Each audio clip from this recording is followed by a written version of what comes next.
Welcome everyone to Textiles and Tea. I'm Kathy Group and I'm the advertising manager for HGA, and we welcome you all here today. We're excited to have you join us today. Our sponsor today is Gigi Matthews, and she is sponsoring us today. She's an advocate for sustainability, and we welcome her being our sponsor today. As always, we'll have questions at the end of the program. In the last 15 minutes, if you will put your questions in the Q&A. We can't always see them when they're in the chat, so we'd appreciate it if you put in the Q&A. Put your comments in the chat. Those are always great to see. We are excited today to have Matt Tommey. Matt works in a unique fusion of traditional basketry techniques using vines, bark, wax, pigment, clay, and metal. He has drawn inspiration from nature with pieces beginning at a meditative journey into the forest to hand select materials. Matt primarily uses southeastern invasive species like honeysuckle, mimosa bark, and our favorite here in the South, kudzu. He is chosen for their beauty and ability to tell the story of nature's resilience. His art reflects a desire to speak to the language of natural materials, blending organic forms with texture and depth to create expressions of movement and life. Over the years, Matt's work has been featured in Garden and Gun magazine, Martha Stewart's American Made Awards, North Carolina Living, and Caustic Arts magazine, and Our State, among others. Matt was recognized by the Smithsonian's Renwick Gallery as an American artist under 40 in 2011. Hi, Matt. It's great to have you here. Hey, Kathy. Thank you so much for having me. We welcome you. Our most important question of the day, what is your favorite tea? Well, Earl Grey, and I made sure I had it before we started. So I'm going to be sipping away as we talk today. So well, good. How did you get started in fiber? Well, I didn't really mean to. I just loved being in the woods, and I always tell people, you know, my journey really was much more about materials than it really was basketry or making things. I grew up in Middle Georgia, out in the country, and loved being in the woods. And Mama would send us out in the woods to, you know, bring beautiful things in for Christmas time and Thanksgiving and decorating tables. And about the time I got to college at Young Harris, which is a college in North Georgia, I was working at a summer camp in Dahlonega, and we just were in the woods all the time. And I started getting interested in kudzu. And by the time I got back, I guess this was my maybe sophomore, junior year in school at the University of Georgia. I was working at a bookstore on campus there and found a book on basket making. And I said, hey, this stuff looks just like the kudzu that's growing outside my apartment building there in Athens. And so I literally went out as a 19-year-old kid with a pocket knife and a pair of scissors and started trying to make the baskets that I saw in the book. And of course, all my fraternity brothers thought I was crazy, but there I was, making baskets in the yard and that sort of thing in our apartment complex. But I just loved it, and I'd always had itchy fingers, of just needing to do something, and that really started a lifelong passion for me, being in the woods, harvesting materials, making things, then teaching very quickly after that. So it just all was kind of a snowball. Well, I read that you were in the library and you stumbled across this book on basketry making, and I can just envision you kind of going, "Oh, look at this," And I was wondering, did you start off as a hobbyist first, and then it grew more into your career? Yeah, I mean, I really didn't have, so this was like what, 1993. So Hmm. I didn't know anybody that was a full-time artist. I surely didn't know anybody that was making a living from making baskets or doing anything like that. Like, I didn't even know that was a thing. So I was in the therapeutic recreation department. I started telling some of my professors what I was doing. They were very encouraging, could see that as a part of my work. I was working with at-risk kids at that point with adventure-based counseling, experiential education. So, learning through doing. And I had an interest in going into youth ministry and working in summer camps and all of that. So all of this kind of started working together, but I really never had any thought of taking my basketry full time.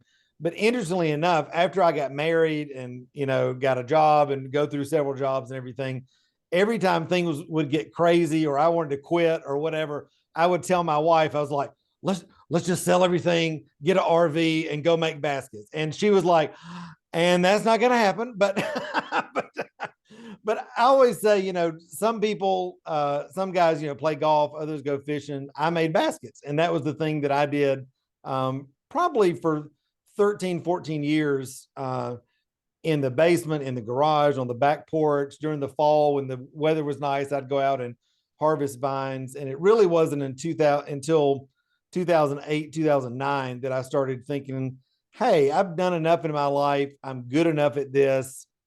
We considered moving to Asheville, which we did, moving from Atlanta after 13 years. And it all sort of this beautiful convergence started coming together where I could think about putting, my foot forward as a professional artist. And that's what I'm still doing today. So, Well, I know a lot of people start teaching and then yeah. did you do that also? Did you teach first and then?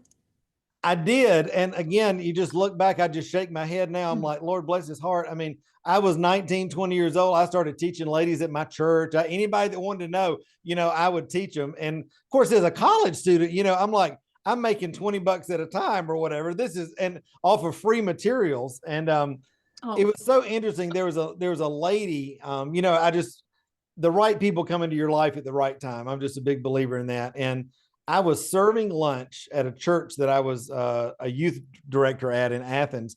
And for the special program one day, they had this lady named Regina Hines. And anybody in the basketry world in Georgia may know the name of Regina Hines. She came and put on this special program, and she had made her living and put her two girls through college through making kudzu baskets. And I was like, oh my God. I was just like somebody else, And I'd never seen anybody split kudzu before. And I'd never heard of anybody making money, selling their baskets and all that. And so she was the first person very early in my journey that kind of gave me vision for, hey, this can not only be fun, this can be a way to make money, part-time, full-time. This can go way beyond just function. It can be art. And it started my 19, 20-year-old brain thinking about the possibilities of what could be. So, oh, that's amazing that you did that in college. Yeah, And you're right. When you're in college, $20 is $1,000,000. absolutely. Absolutely. Well, that's great that you could do what you loved at such a young age. Yeah. And but my mom was a choir director at our high school and at our church growing up. My dad was creative. My family's kind of a creative. In fact, I've got an aunt that's an incredible basket maker, pine needle baskets. And so I grew up in a creative family, and I was really blessed to never have anybody that said, you can't do that, or that doesn't make sense, or you need to be putting your efforts towards something that's, more profitable or whatever. I'd always been a musician, played the piano, been in creative things. And so, although I think it kind of took everybody by surprise, like, Lord bless his heart, he's making money with kudzu. Like, is that even legal? But over the years, everybody's like, wow, this is great. And so I've always had, including my wife, just a really, really supportive environment around me. And I think, honestly, for creatives, that's half the battle for us when we try to begin to step out into our creativity in a more semi-professional or professional way. So, Well, let's take a look at some of your work. sure. This first piece we're going to look at are the two pieces. I Yeah. chose these because, as we mentioned in your bio, your work is so organic. It just Mm. flows. There's such a natural feel to it. We have a basket on the left and this incredible fire pit on the right. And I really think that no matter what the material that you used, you would have this organic feel to it. Um, and I'm just curious, when you first started out, did you have these nice organic flows? Or how did it develop for you?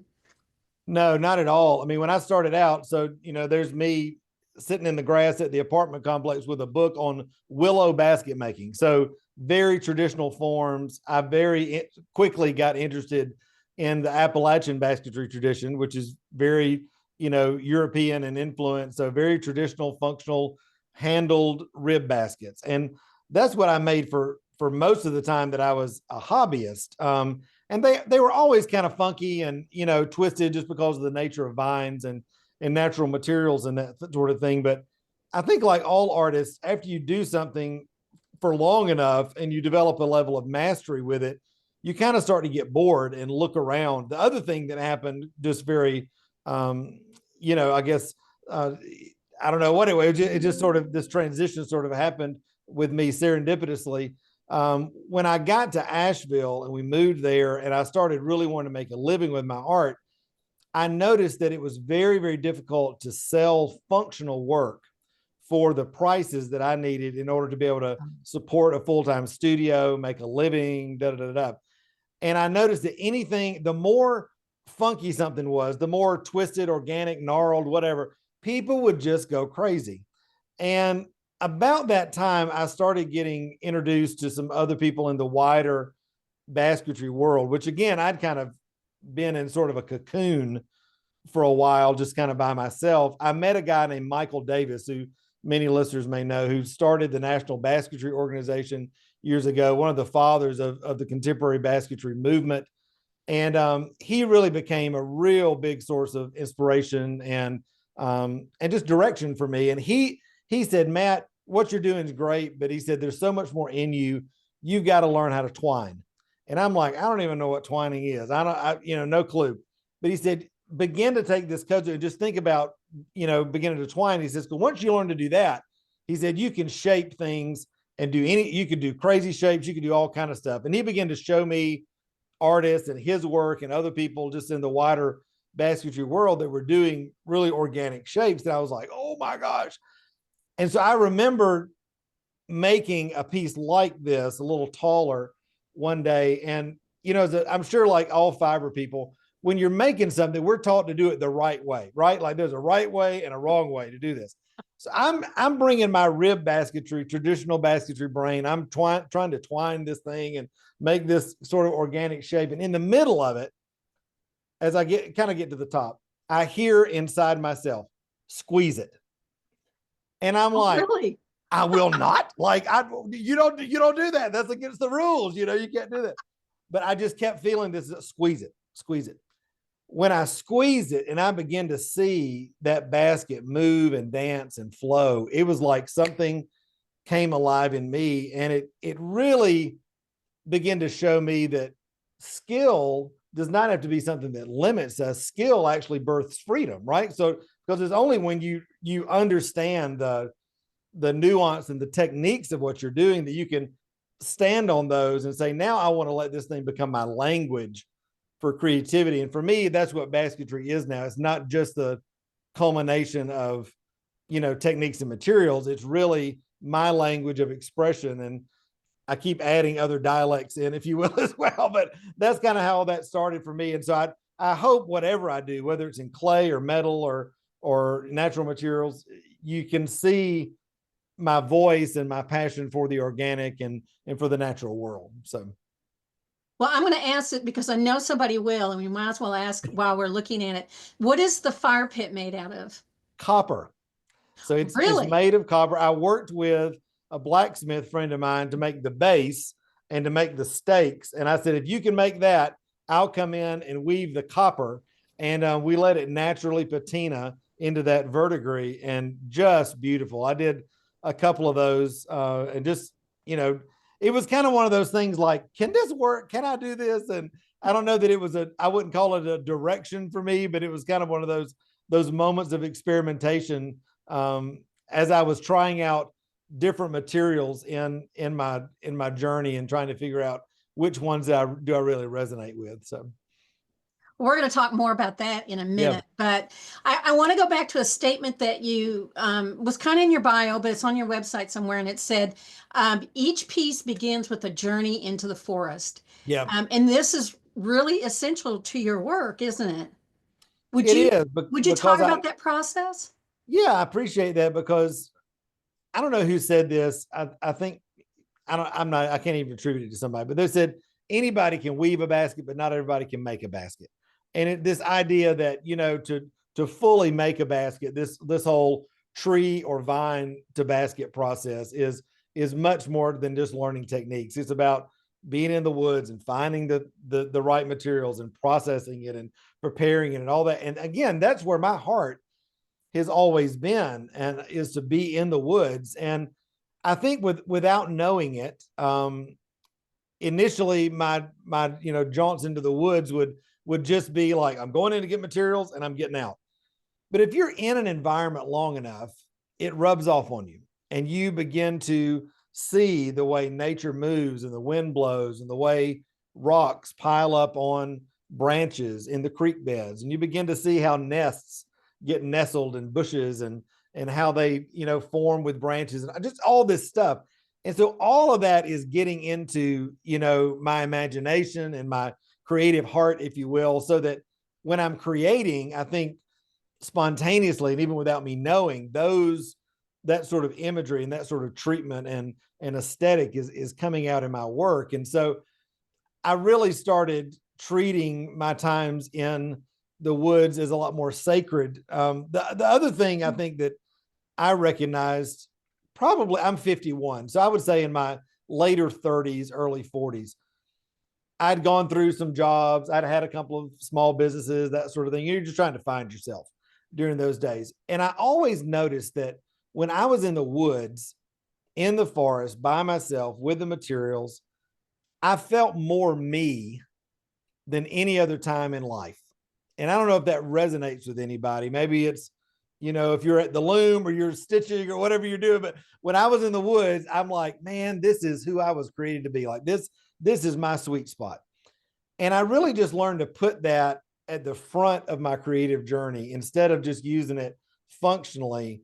I started really leaning into that inspirationally and allowing that aesthetic to come back in. And that really led into, a lot more journaling and sketching and dreaming of and thinking of what my work could be, again, just beyond the functionality of functional baskets that you could get anywhere. So Well, I don't know if you saw, but all kinds of thumbs up and hearts and everything started flowing. I think you really you touched a lot of people with that. yeah, you find your spot in the world. That's so true. That's so Well, I true. think for us as artists, I mean, I always tell, I mentor a lot of artists, and I'm like, guys, listen, there's a whole lot of ways to make a living in this world and to make money. And I said, if we're going to do this thing as artists, whether it's as a hobbyist or a professional in some regards or whatever, you got to do it out of that place of connection, because not only is that what's going to fulfill you, I really think as somebody that's made a living from my work for a lot of years, that gets translated to your customers as well. I mean, people can feel when you're excited about a piece and when you love to talk about your work. And I just have always loved that when people would walk in the gallery when we were in Asheville or at a show, they would come in and they're like, man, something feels different in here. Like there's life here. There's like, we can feel the joy, that you have making. And for me as a maker, I don't think there's anything that's better than that, than to be able to transmit what you're feeling when you're making this to the person that's buying it and getting to experience it. So Oh, that's wonderful. Well, you combine basketry with sculpture and painting. And we're going to look at some pieces here that include baskets, yeah, but there are other things too. You've got other materials and objects that make up the whole work. yeah, So would you talk about how you add materials, not the, functional part of it, but sure. how do you know where to add, where not to add? What is the deciding factor for you? I've always been a really big believer. And again, some nugget somebody said one time that really resonated with me. I'm a friend of mine, Tom Beeman, who's a master silversmith for years. He said, Matt, the trick to being a great artist is adding only the necessary things. Mm. And really it's a process of subtraction rather than adding. And so I'm always like with my materials, for example, I've chosen in my weaving materials to only use natural materials that I harvest, typically things right here in the Southeast. We live in Texas now, but in my world, because I want to be able to put my hands on it. And the other things that I've added in, you can see like in this piece on the left, those are all baskets made of kudzu and bark, but I've treated them with encaustic wax as an infusion technique to preserve the basket, but then I've layered it as well in order to give this sort of ceramic treatment, if you will, still very organic. So I'm still using very earthy colors that you would see, in nature, but I'm dulling them down, graying them up. There's a matte finish typically. So I love to, like in a piece like this, I want people to be like, did he find that or did he make that? Like, was that growing or how does that work? And then I've always loved copper, and you can kind of see my jaunt into the fire pit and that sort of thing. When I started making baskets early on, I used a copper kudzu leaf that I would hand hammer as sort of a tag or a calling card, if you will, on my work, just to sort of set it apart. And that morphed into cutting out ferns and then, fern leaves. And then I do some other kudzu leaves and other leaves as well. And again, begin to blend those in. And then you can see the pieces that are sort of cream colored white. Those are clay. And so I'm using an air dry paper clay, again, infused with encaustic wax, but all very earthy materials that feel, like they work together, sort of symbiotic in the work, as opposed to bringing in something that doesn't feel. And I didn't mean to do any of this. I will say this: the 13 years that we lived in Asheville was a masterclass in craftsmanship and aesthetics and also how to run a business and make money, make a living as an artist. But some of my biggest influences when I first moved there were encaustic painters, encaustic wax. People that don't know, encaustic painting is beeswax and damar resin and either oil paints or natural pigments. I use natural pigments and in a hot wax, sort of material. And I saw these, and again, something just kind of captured my heart. And I was like, oh my gosh, I don't know what that is. And I went to a friend of mine, Julia Falson. I went to her studio one day and I was like, can you teach me how to do this encaustic stuff? And she's like, well, bring a basket this ugly, that you don't care about, and we'll try some. And I put it on there and it was horrible. It was gloppy. It was messy. Honestly, in an effort to save the basket, when I got back to my studio, I took a pottery scraper that I had and I started scraping off the layers of the basket, and I started seeing all of these colors being revealed. And I was like, oh, Eureka! Like that's, and that sort of become this, thing that just happened. But it's become a real staple and signature in my work. And the same with branches and driftwood. I mean, I never really meant to do that, but I kept hearing just inside myself, elevate the basket, elevate the basket. And a friend of mine, Jonas Gerard, who's a world famous painter, he passed away a couple of years ago, working artist, almost 60 years. I mean, come on. He said, Matt, you gotta go to the wall. He said, when you put things on the wall, people perceive them as more valuable. And I'm like, nobody puts baskets on the wall. Like, what are you talking about? But I started thinking about that. Like, what am I going to put them in? All this. And I was looking on Pinterest one day, this is years ago, and I saw, I don't know, 1700s, 1800s Japanese ikebana basket with these gnarled branches and this basket set inside of there. Honest to goodness, Kathy, I saw that basket. I started crying instantly. Like, oh, like something inside of me just resonated. Like, I don't know what that is, but you need to figure out how to do that. And that led me into this sort of, again, convergence of materials, of nestling branches in baskets, in driftwood, taking copper and using it as foliage and things like that. And all of a sudden, again, it's not like I started out trying to do this, but through experimentation, through making a whole lot of ugly things, through seeing what people responded to, these are the materials, I guess, that I've come to in my work that are sort of my palette, if you will, that allow me to create a really unique aesthetic with what I'm doing. So, Well, again, so many times I say this, it's like, I want to see it in person. I really want to see what this looks like. And I know I'm not supposed to, but I want to touch it. But anyway. Well, and I always tell people, I say, listen, I know the guy that can fix it if you break it. So don't worry about it. It's they're fiber people. We're tactile, right? We all want to touch things. Even we're not. Yeah. It's hard not to. I know. Well, it's so funny because you mentioned the mistakes and everything. And that was one of the questions I wanted to ask you, because Yeah. I love it that you really go outside your box. You make a basket, but you do take it to that next level. And I love that. So, you push the boundaries, but I would imagine, as you've mentioned, that sometimes maybe it doesn't quite turn out quite the way you want. Yeah. Is that a hard thing to go through? I mean, is that frustrating, or are you able to go, it's a learning experience, move on, or whatever? Yeah. I think when you're making a living from your work, you realize that I got to come in and make whether I feel like it or not. Who's the famous quote that says, inspiration has to find you working or whatever. I just really believe that you get inspired as you work.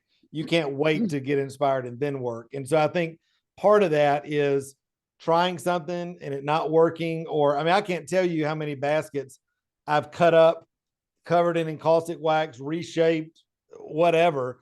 I'm also a firm believer that somebody will buy it.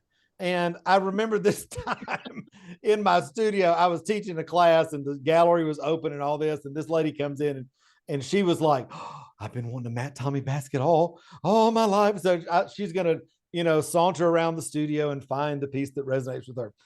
She looks around like 20 minutes and she comes out with this piece that I had in the back of the gallery on the bottom of a pedestal, like one of these baskets that I was not so happy about, but it was okay. She brings that thing up like a newborn baby. And she said, oh, Matt, she said, of all the pieces that you made, this is the quintessential Matt Tommey piece. And it's the one that I've got to have. And I said, well, bless her heart, let's ring it up. I mean, but I think as an artist, you've got to be like, that's just part of the process. It's just part of learning. And I'm going to learn something from that. And I'm going to do it again and do it again. I think that's one of the things I try to tell artists all the time is if you have an idea, rarely does that thing come to you in finished form. It's usually coming to you as a seed. And if you just make the idea once or pursue it once, you're really not giving yourself the benefit of allowing that seed to die in the ground and germinate and come back and really produce creative fruit in your life. And so for me, I think one of the things I try to do is if I'm into something, I Mhm. really try to push and try to find the meat in that thing, try to find the depths in that thing. And that's how you get better at your work. And that's how your aesthetic and your unique voice really emerges. Cause everybody's like, I don't know what my unique voice is and all that as an artist. And it's like, you can't go up to Walmart and find it. Like your unique voice emerges after hours and years in the studio and doing this stuff and continuing to push. And I think that's just, I've just adopted that process and belief. And so if I make something ugly, I just set it to the side and keep rolling. So Well, as you're talking, I'm thinking, I want you in my studio next to the loom cheering me on. And you then can I do it. realize I can have that because this leads me into my next question, Yeah, which is yeah, you have written publications, you have yeah, online programs, and but most of it, the one on the left is like an overview of your yep, work, right? And but a lot of your work, I mean, a lot of your publications, your online stuff is how to be a better artist or a yeah, more satisfied artist, yeah, right? And I yeah. It feel is. better I just really, listening to what you said just now. So how, why is that so important for you? Why that instead of technique? yeah. Well, anybody can learn technique, but you can't always just grin and bear it through a broken heart or through a lot of trauma and pain in your life. I mean, a lot of us are not able to get through those things by ourselves. We do need somebody standing alongside saying, you know what, you were created for more. You can do this.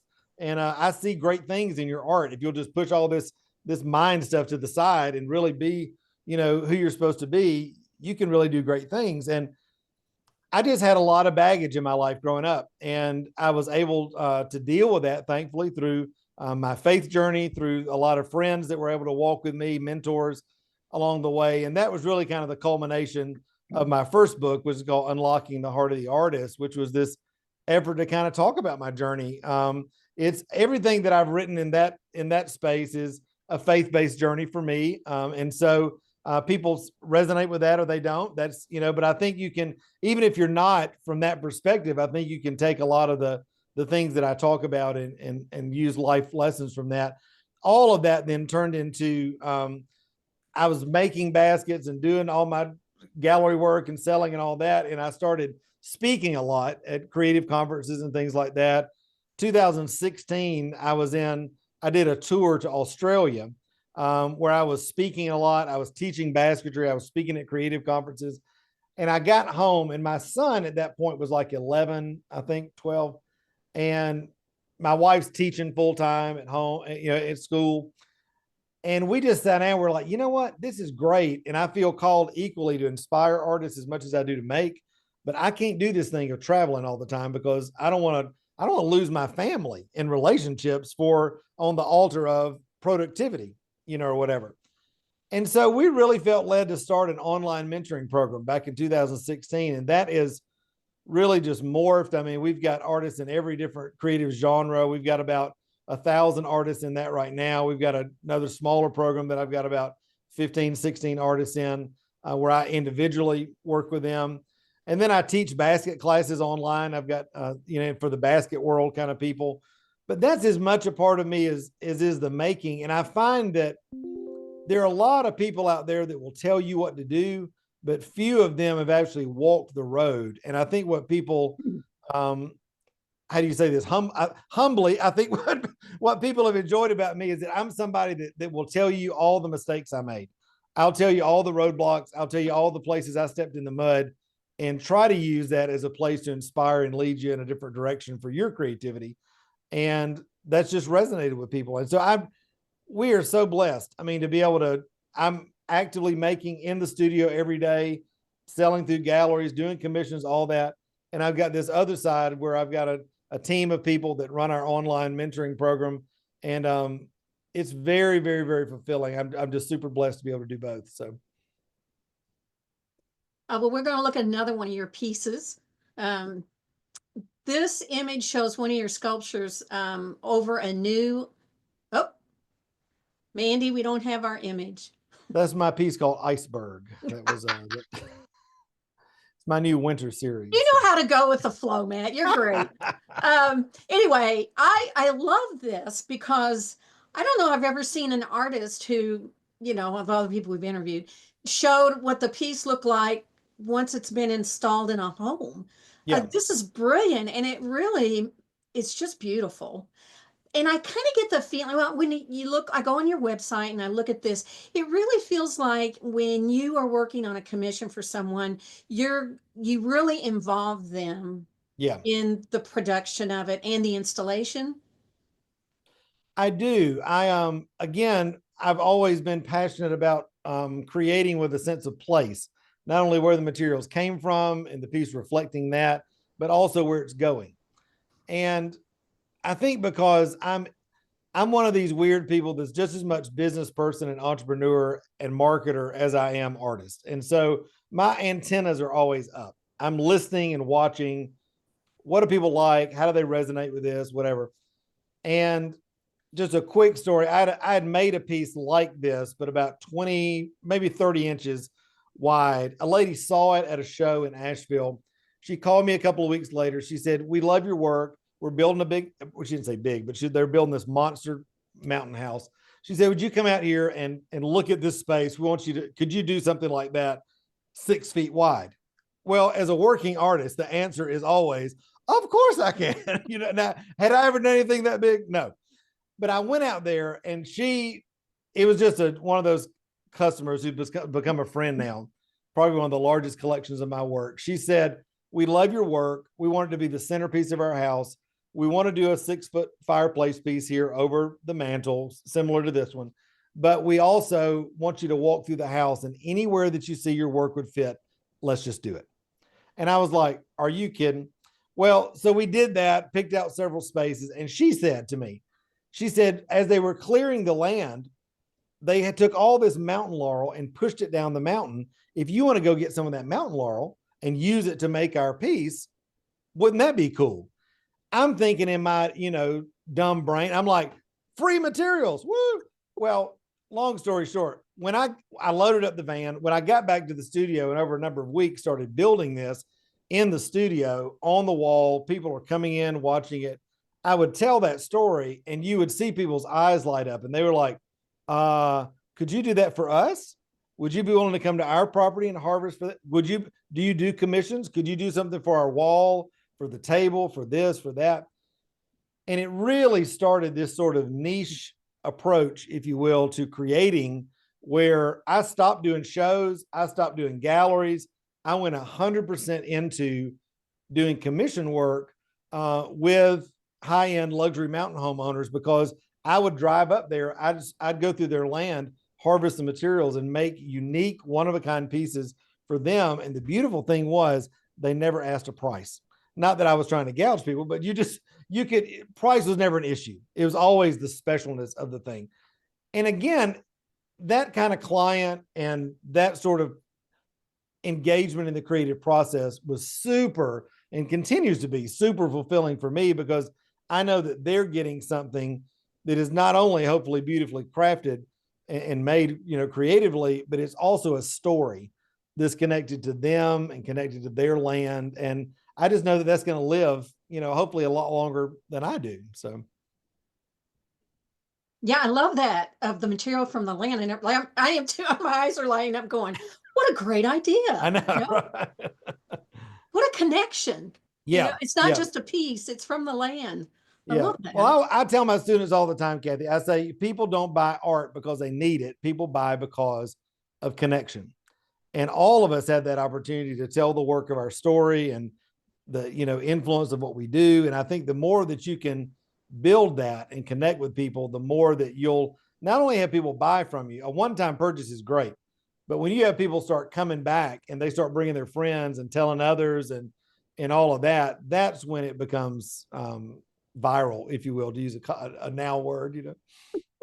Well, it's so true. When you have a piece of artwork usually you don't look at it and just say, oh my gosh, it's so pretty or it's so Right. powerful, whatever, which you would, but usually it's, and I got it from so and so, or I bought it at, or I was in Europe, or I was in Yeah. Asheville, or whatever. You're right. It really is more than just the artwork. Yeah, I had a lady one time, again, another great customer up in the mountains. I got to her house to harvest that day. She'd invited her grandkids. And she was like, "You don't mind, do you?" And I'm like, "Oh, no." So I'm out there with a chainsaw. I'm like, "Kids, stand back." But she and her daughter and the grandkids, they all went out into the back 40 of the property. And the kids drug all the materials back and put it. And then she invited them several weeks later when I came and installed. And I just think, man, that's a great memory they're going to have, for years, that they helped some weird basket maker, drag stuff out of grandma's woods and put it on the fireplace. So, Oh, yes, absolutely. Well, now we're going to shift because this is I think some of your newer work, yeah. and it's amazing. It's just beautiful. Look at these pieces. And you've and I'm going to pronounce it wrong. You have started working on the Reliquery, Yeah. yay, pieces, and this is 001 and 002.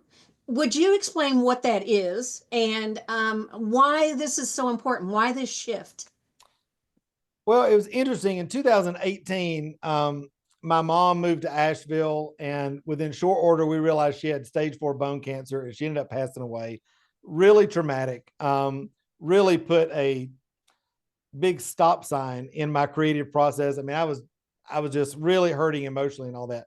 And during that time, I really felt led to start painting as more of a emotional, intuitive sort of creative expression, because everything I'd done up to this point had been very, basketry, much like weaving, like a lot of you guys do, is very kind of architectural. You put things together in this order and you do it this way, and there's a right way and a wrong way. And I needed something that I could just play with, get my hands dirty.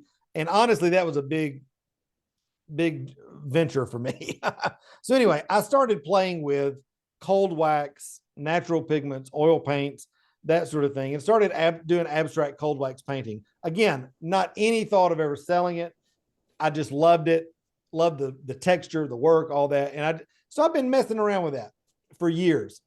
Well, when we moved to Texas, I just started thinking, you know what? I want to start doing something where I can bring these things together. And so I started building these boxes, which are your traditional cradled panel, except they're like 3 inches deep. And then I started putting these niches in them. And I've done these big, and these are like 36 inches tall. I've done them, 48, 60 inches tall so far. And I started putting baskets in them. And then I've done some things like this one on the right, where I'm making things out of clay, of eucalyptus and, pods and sort of abstractions of birds and nests and all this sort of thing. And I'm just loving it. The face of it is covered with cold wax. I'm getting to do all this texture and color work. And it's just a whole new direction. But the interesting thing was, I was making these and thinking about them. And a friend of mine called back in Asheville, and he was like, we're turning our studio into a gallery. I really want you to be a part. Would you even consider it? And I sent him a bunch of these, as well as some regular baskets. And a big piece that I had of one of these, completely experimental, was the first thing that sold. And I was like, I'm taking that as confirmation. This is my direction that I'm heading. And so here in my office, my studio's in the next room. This is my office. I've got probably 20 of these things sitting here along the wall that are, I'm just making them. I'm having the best time, and they're selling great. And they give me an opportunity to really press into the clay side of what I'm doing. It's giving me a chance to do the painting. It's giving me just experimenting with different formats. And maybe, I'm hoping too that people that have never thought basketry, or thought that the baskets that I make were kind of rustic or whatever, I'm hoping that they see these kind of pieces as, wow, these go in any home, whether they're, modern or rustic or transitional, anywhere in between. And I'm just having a blast. So again, Matt got bored, tried something else. And but the interesting thing is, all of my materials continue to be a thread for me. Still, all the you know, uh, materials from the Southeast that I'm harvesting, vines and bark and that sort of thing, and still making everything myself, still mixing colors with pigments and all of that. And so whether you see something like this, or you see my baskets or big wall hangings or whatever, I hope that people are able to see the thread of my aesthetic and my voice in all of that. So these two that we just saw, they're yeah, 36 inches tall. yeah, Okay. I know somebody's going to ask, so let's just get yeah, to yeah. Yeah, and there's a bunch more on my website, but I'm just having a ball. And I think again, that's one of the nice things about what we're doing now with our art. You know, we've got our mentoring program and all that, and I'm really in a place now creatively where I have the liberty to be able to just kind of experiment and see if this works. And thankfully, I've got a following of people and people that are willing to buy my work, that are willing to go with me on these little creative trips, if you will. So, Well, what's next for you? you know, I have no idea. I keep pulling on the string. I mean, literally today, I was working with clay, and I said, you know what? I've been doing these abstractions of birds. I said, I'm gonna try to make me like a sure enough bird, like this thing's gonna look like a bird sitting on a branch. And I made one. I actually made one yesterday, and then I made one today, and I was like, doggone it. I told my wife, I walked in, I said, look at this. I said, I could have been a sculptor the whole time. Like, this thing looks, I mean, great. I'm hard on myself. I was like, this thing looks great. She said, what do you mean you could have been a sculptor? She said, you can still be a sculptor. I was like, well, yeah. I said, I sure can. So I don't know, Kathy. I'm having a great time creating. But here's one of the things I'm really committed to in my creative journey is that I try not to go off on tangents that take me away from the things that I know are working.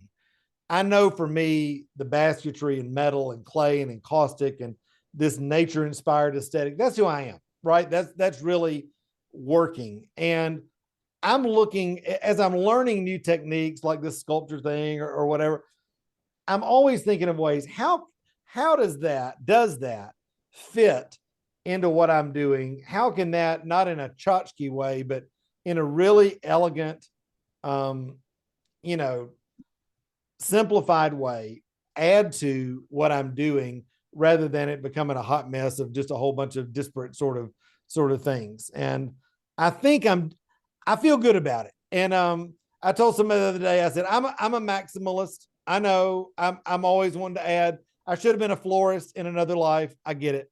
But I think I'm hitting it right now. It feels good. And so I'm just gonna keep pulling on those threads as I keep making. So Well, we have tons of questions. So let's go to that.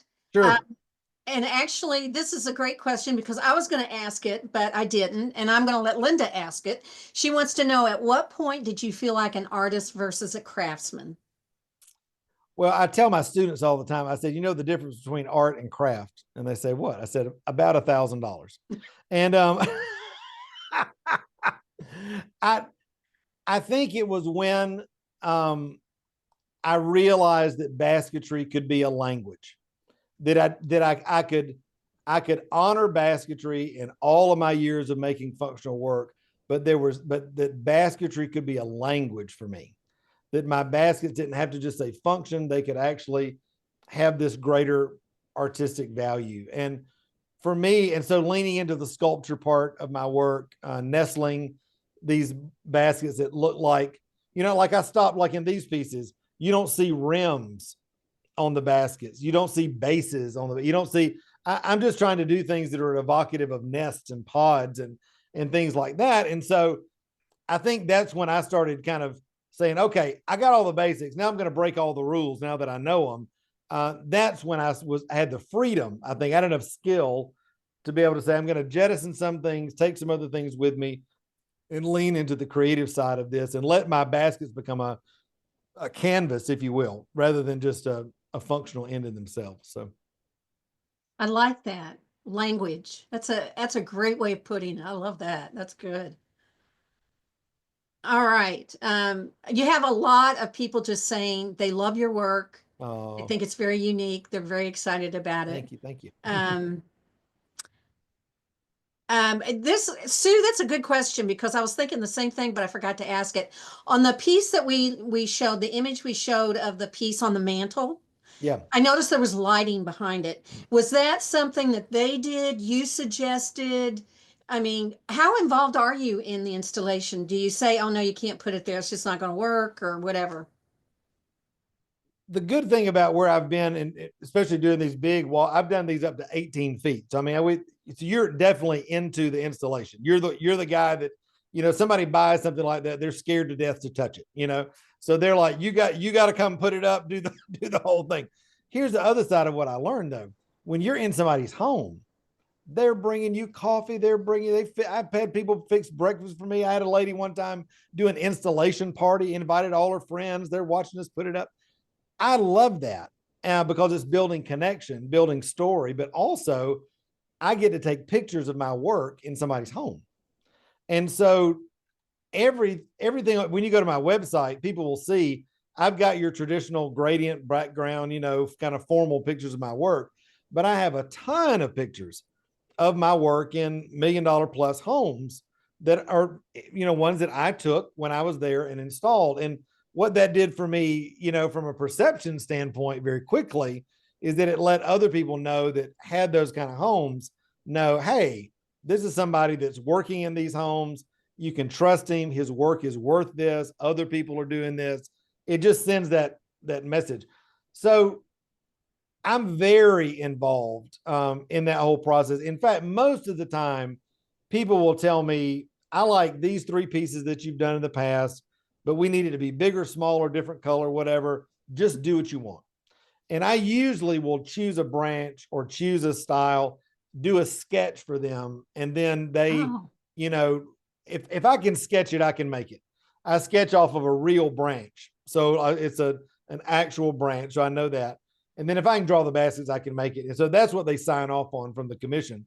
But the whole lighting thing, for example, or mounting, that's up to the client. And I remember the first time somebody said, can you put lights behind it? Again, I'm like, sure, totally can do that.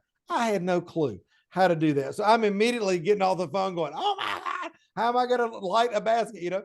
But thankfully, like with LED lights and remotes and all this kind of stuff, it is so easy to do that kind of stuff. So those are all things that I would do in the studio. And again, when I come to somebody's house, I put it up, plug it in, hand them the remote, and it's done. So you're a hoot. You're an absolute hoot. I tell people I'm like the Louis Grizzard of artists. I think, I'm always. If you don't know who Louis Grizzard is, he is a beloved columnist here in Atlanta. He's no That's longer right. with us, but Southern icon. go buy his books. He was awesome. Now, a couple of people have asked this, Meg and I think Mary. And this is a great question. Are you in Texas now? Do you live in Texas now? I am, yeah, in East So when Texas. you So moved to Texas, your materials are different, right? So what did you find there, or did you bring it from the Southeast? I brought a U-Haul is what I brought. We had to move twice, for real. We moved out here first. We've got a 40 by 60 barn that I've got built out as my studio and offices and all that. So all that's filled with kudzu and branches and all kind of stuff that I brought from our gallery in Asheville. I mean, I had a 3,000 square foot gallery and studio space there filled to the brim with stuff. And so we brought a lot of that out here. Because a lot of my work still sells in Asheville, and because I've got a lot of relationships there still with people, I go there a couple of times a year to harvest materials that I need and bring them back. But I'm finding new things, out here as well. They don't have a lot of kudzu out here. Of course, I thought about giving them the gift of kudzu, but I don't know if I might. Texas, they're kind of serious. I might get arrested for that here in Texas. So I'm gonna leave the kudzu to North Carolina, but they've got mimosa trees, willow, they've got cattails out here, grasses, lots of different things that you can use. So it's just having to switch it up a little bit. So Well, I've got one more question. There's yeah. tons more, but we're going to run out of time here. But people are asking about the clay that you use. What kind of clay is it? Is it clay that you have to put in a kiln, or is it clay that you can fire in an oven, a regular oven? It's air dry paper Oh, clay. So it's a Okay. fiber-based clay that dries on its own. The reason I like it as opposed to, a ceramic-based clay, first of all, you can drop it from 3 or 4 feet and it won't break, which is nice even when it's dry. Really? It's got a lot of Oh, flexibility to it, even when it's dry. The second thing is though, I'm able to infuse it with encaustic wax, and so that strengthens it, but it gives it a similar surface design and texture to the other baskets that I'm doing with encaustic wax as well. So that becomes sort of a unifying factor in my work. And so I'm using those right now, like I'm making armatures of branches. I'm doing little pods out of them. I'm making birds. I'm doing all kind of stuff. But then it all gets covered. It dries. Then I do the encaustic wax treatments on it, and it's great. So again, it's a way to unify that additional material in the work. So well, it's hard to believe, but we have to stop for the day. this has I've been had so so much fun. fun. I could listen to you for days. This is great. Thank Well, you I so appreciate much the for being on opportunity, really. here. So This is Matt's website, and we've already got people commenting. They want to get your books, they want to listen to your videos. And I can tell people are just already inspired just from our 45-minute chat here today. well, I'm So glad. thank you so much. And I do encourage you all to go look on his website, see his gorgeous work, check out the books and videos that he has. And I think you'll all be even more impressed than you are already. Matt, thank you so much for being on here today. I loved having you here. I hope you'll come back soon. I will. I will. So how bad can it be, right? Talking to baskets and textiles and art and tea. It's I great. know. It's We could great. just do this all day.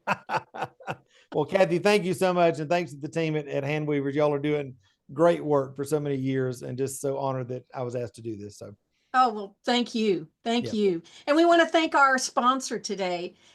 This is from Gigi Matthews.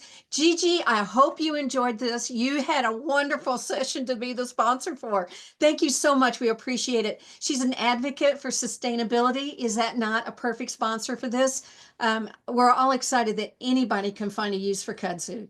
If you don't know about kudzu, come down here and we'll explain it. It's horrible stuff, but it does make great baskets.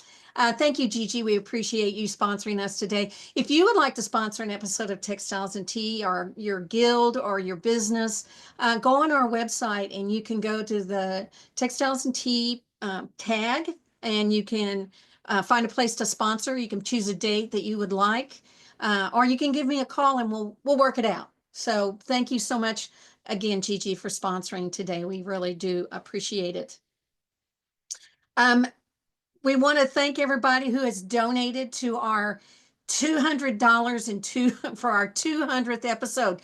Next week, excuse me, next week is our 200th episode. And these fine people on the right are the ones who've already donated. If you would like to see us make our goal of 200 donations of $200 to celebrate our 200th episode, please join us. You can go online to weavespindye.org. You can call us. We'll be glad to help you over the phone. The number 678-730-0010. Anybody in the office will be glad to help you with that. It's just a way to kind of celebrate that we've had 200 episodes. It's hard to believe. It will be, what is it? Oh, it's like 12,000 minutes of Textiles and Tea. And today's a great example. Wasn't he wonderful? I just love listening to artists and getting inspired, and then I want to go to my loom and I want to make something. So thank you all so much who've sponsored already, and we invite you all to come join us. We also are excited that people are going on the Instagram page, HGA, Insta HGA, and commenting on what they like about Textiles and Tea, whether it was an artist or you heard something that kind of spoke to you or saw some work that got you excited. I love seeing what everybody else likes about Textiles and Tea. That's kind of nice to see. If you've missed any of our episodes, you can watch them. You can either watch them on HGA's Facebook page, or you can go to YouTube. If you'd rather watch it on YouTube, you can sign up and you will get a note saying another episode's been uploaded. So I encourage you to do that. And we do want to thank you for joining HGA or donating. These donations and the money from the membership is what keeps our magazine going. It's what helps do the programming such as Careers in Textiles or Spinning and Weaving Week and all the things that we do. When you donate, it gives us the opportunity to think, what can we do next? What's the next fiber thing that we can offer and keep us all excited about fiber? So thank you all so much who donated or joined, and we appreciate it. Next week, we have Alex Friedman to celebrate our 200th episode. I hope you'll join us. Hope you'll have a wonderful week. We'll see you next Tuesday. Happy tea.